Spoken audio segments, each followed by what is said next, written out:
नमस्कार मैत्रिणींनो, fashion and creation या पहिल्या मराठी चॅनलवरती तुमचं स्वागत आहे। आजचा हा आपल्या चॅनलवरचा पहिला व्हिडिओ आहे, तर व्हिडिओ कसा वाटला हे मला कमेंट्स करून नक्की कळवा। आजच्या व्हिडिओमध्ये आपण साडीपासून वन पीस कसा शिवायचा किंवा लॉंग गाऊन कसा शिवायचा हे पाहणार आहोत। तर अशा पद्धतीचा ग्रीन कलरचा खणाचा लॉंग गाऊन मी शिवलेला आहे। तर याकरता ही वय वर्ष आहे 10 ते 12 या साईजमध्ये आपण हा गाऊन जो आहे बनवलेला आहे। याकरता तुम्हाला साधारण 3 ते 3.5 मीटर खणाचं फॅब्रिक लागणार आहे। साडीचा वापर केला तर उत्तम आहे, कारण साडीच्या कपड्याचा पन्हा जो असतो तो मोठा असतो। तर आता आपण व्हिडिओला सुरुवात करूयात। सर्वप्रथम इथे मी एक खणाची साडी घेतलेली आहे आणि त्याचबरोबर अस्तर घेतलेला आहे साधारण मी ते 3 ते 3.5 मीटर। सुरुवातीला अस्तरच्या फॅब्रिकवरती आपल्याला टॉप पार्टची कटिंग करायची। तर टॉप पार्ट रेडी किती ठेवायचा आहे? 12.5 इंच रेडी ठेवायचा आहे आणि 1 इंच एक्स्ट्रा असं करून मी 13.5 इंचावरती मार्किंग केलं।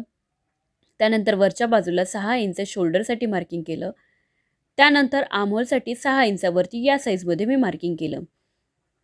जिथे आर्महोलची लाईन संपली तिथे आपण चेस्टचं मेजरमेंट घेतलं। तर 8 इंच चेस्टसाठी मी मार्किंग केलेलं आहे।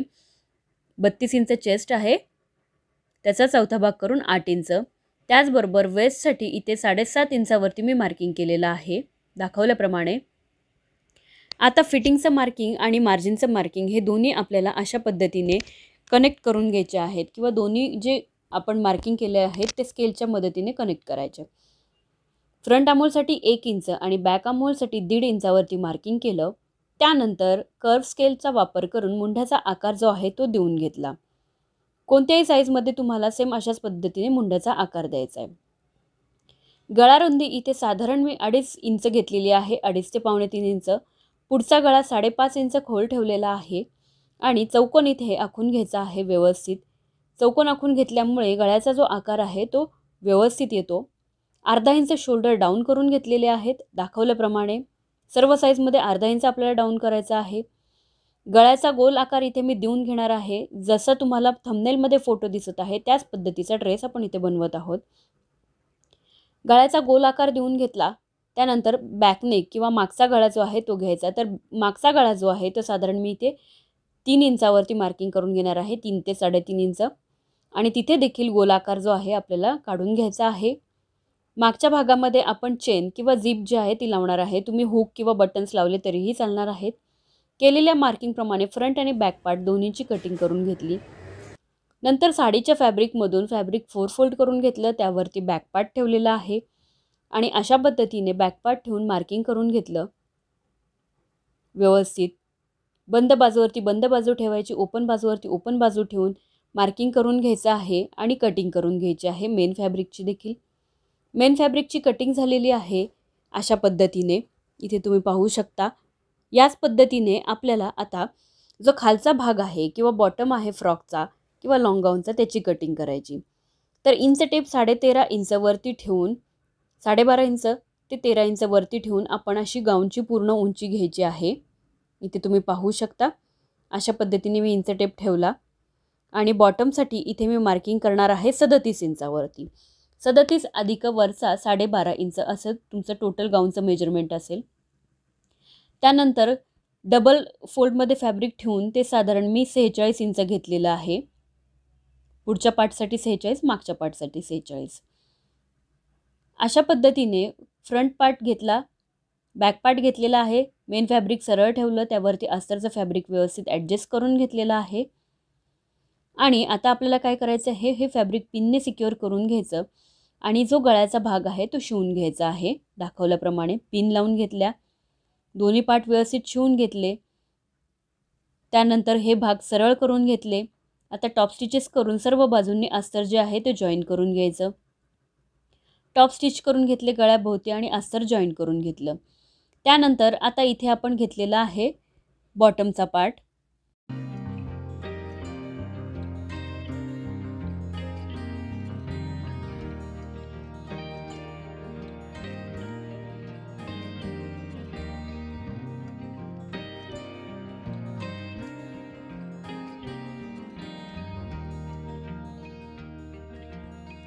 बॉटमचा भाग अशा पद्धतीने घेतला आणि अशा आपल्याला काय करायचं आहे, छोट्या छोट्या प्लेट्स बनवून घ्यायच्या आहेत पूर्ण पार्टच्या।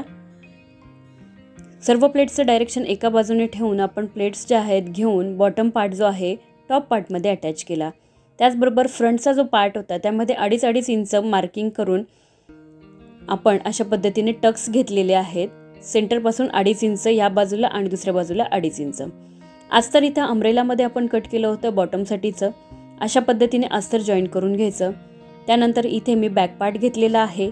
आता हा जो बॅक पार्ट आहे सेंटरच्या बाजूने फोल्ड करून घेतला आणि सरळ रेष आखून घेतली. बॅक पार्टमध्ये आपल्याला चेन जी आहे ती अटॅच करायची. रेष आखून घेतल्यानंतर एक कॉटनची स्ट्रीप किंवा अस्तरची स्ट्रीप घेतली. त्यावरती आपल्याला चेन अटॅच करायची आहे. आता स्लीव्सची कटिंग करून घेऊयात. तर स्लीव्सची कटिंग आता इथे पफ स्लीव्स बनवणार आहोत.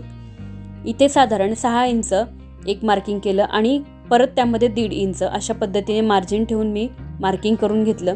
उंचीला 8 इंच अशा पद्धतीने. त्यानंतर तुम्ही पाहू शकता की आता हे बघा इथून जर 8 इंच आहे, 8 ते 8.5 इंच, तर आपल्याला इथे एक बॉक्स जो आहे ड्रॉ करून घ्यायचा आहे. व्यवस्थित आपल्याला स्लीव्हचा आकार देऊन घ्यायचा आहे. तर इथून उंची जी म्हणू शकतो किंवा कॅप हाईट जी म्हणू शकतो आपण, तिथे आपण 3.5 इंच घेतलेली आहे या साईजमध्ये. 1.5 इंच मार्जिन घेतलेली आहे आणि आपल्याला स्क्वेअर बनवायचा आहे. तर अशा पद्धतीने 9.5 इंचावरती आपण एक मार्किंग करून घ्यायचं. 9 ते 9.5 इंच तुमचं जे पण बाहीचं मेजरमेंट असेल त्या पद्धतीने हा बॉक्स जो आहे रेडी होणार आहे.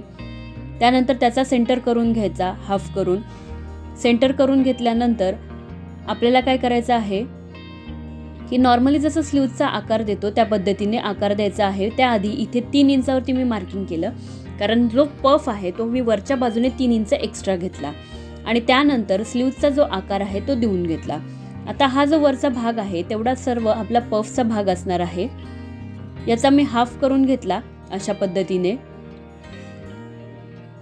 तर हे साधारण 2.5 ते 3 इंच आपलं वरच्या बाजूने मेजरमेंट येतं. तिथून आता अशा पद्धतीने आकार जो आहे देऊन घ्यायचा. स्लीव्हचा जो मध्य आहे किंवा मुंड्याचा जो मध्य आहे तिथे हा आकार आपल्याला जॉईन करून घ्यायचा. हाच आकार तुम्ही पेपरवर कटिंग केली आणि त्यानंतर मेन फॅब्रिक आणि अस्तरवरती केलं तरीही चालणार आहे. तर मी इथे पेपरवर कट न करता पफ स्लीव्हची कटिंग कशी आहे ते तुम्हाला दाखवणार आहे. व्यवस्थित असं कटिंग करून घेतली, जशी मार्किंग केली होती त्या पद्धतीने. आणि इथे तुम्ही पाहू शकता की मी इथे बंद बाजूवरती ठेवलेली आहे. प्लस त्याच्यामध्ये साधारण 3 ते 4 इंच एक्स्ट्रा फॅब्रिक घेऊन अस्तर जे आहे ते ठेवून घेतलेलं आहे. आणि पुढच्या बाजूला बंद बाजूला 4 इंच एक्स्ट्रा फॅब्रिक घेतलेलं आहे पफसाठी. मार्किंग करून घेतलं दोन्ही बाजूंनी अशा पद्धतीने. त्याचबरोबर स्लीव्सच्या बॉटमसाठी काठ देखील कट करून घेतला. तर इथे तुम्ही पाहू शकता अशा पद्धतीने फॅब्रिक कट केलं, अस्तर ठेवलेला आहे आणि जेवढा पण एक्स्ट्रा भाग आहे तेवढा सर्व भागाच्या आपल्याला प्लेट्स घ्यायच्या आहेत. पाहू शकता तुम्ही व्यवस्थित. आधी बॉटम जो आहे त्या बाजूने आपल्याला प्लेट्स घ्यायला सुरुवात करायची. हे पहा. आणि मधला जेवढा पण पार्ट आहे तेवढ्या पार्टच्या आपल्याला प्लेट्स घ्यायच्या. सर्व प्लेट्सचं डायरेक्शन जे आहे ते एका बाजूने असेल, खालच्या बाजूने, आणि वरच्या बाजूने एक्झॅक्टली उलट्या बाजूने अपोजिट साईडने आपल्याला जे आहे डायरेक्शन ठेवायचं आहे प्लेट्सचं. सेंटर करून घेतलं मी इथे मेन फॅब्रिकचा. आता हे पहा, खालच्या बाजूने अशा छोट्या छोट्या एका बाजूने डायरेक्शन होईल अशा मी प्लेट्स बनवून घेणार. आणि जेवढी आपण अस्तरची स्लीव्स कट केलेली आहेत तेवढ्यात हे फॅब्रिक जे आहे आपल्याला सेट करायचं आहे. मेन फॅब्रिक हे बघा व्यवस्थित खालच्या बाजूने व्यवस्थित स्टिच करून घेतल्यानंतर वरच्या बाजूने अपोजिट डायरेक्शनमध्ये आपल्याला परत प्लेट्स घ्यायला सुरुवात करायची आहे. खूप छान आणि अशी फुगलेली बाही जी आहे इथे तयार होते आणि लहान मुलींना खूपच छान अशी ही स्लीव्ज दिसते. तुम्ही नक्की ट्राय करा. अशा पद्धतीने खालच्या बाजूने मी काठ जो आहे लावून घेतला. काठ तुम्ही असा डबल फोल्ड करून लावला तरीही चालणार आहे व्यवस्थित असा. त्यानंतर हे पहा, जसं मी मार्किंग केलं होतं त्या पद्धतीने वरच्या बाजूने स्लीव्हचा जो वरचा भाग आहे कॉटनचा अस्तर ते आपल्याला कट करून घ्यायचं आहे. दाखवल्याप्रमाणे हे पहा, मार्किंग केली तिथे आपल्याला ही स्लीव्ज जे आहे छोट्या छोट्या प्लेट्स घेत अटॅच करायचे आहे.